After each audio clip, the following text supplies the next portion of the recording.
Let's start with static NAT configuration. Static NAT configuration involves three basic steps. First, configure the inside interface of NAT. Second, configure the outside interface of NAT. And third, configure static mapping for inside local addresses. As an example, let's look at the network displayed on the screen.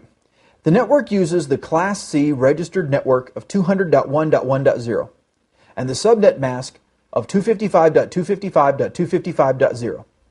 The network uses only 2 valid IP addresses, leaving 252 addresses free.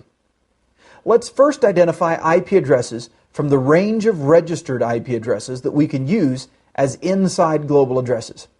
In this case, we will use the remaining 252 IP addresses. To configure the inside interface of NAT, we use the IPNAT inside interface subcommand. Next, to configure the outside interface of NAT, we use the IPNAT outside interface subcommand.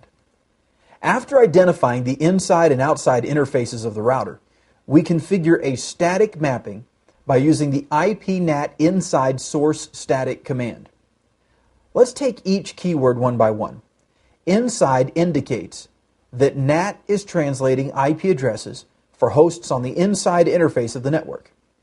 Source indicates that NAT is translating the source IP address of the packets coming from the inside interface of the network. And static indicates that the NAT table entry is static and would remain in the table till a timeout occurs. To look at the NAT information configured on our system, let's use the show IP NAT translations command.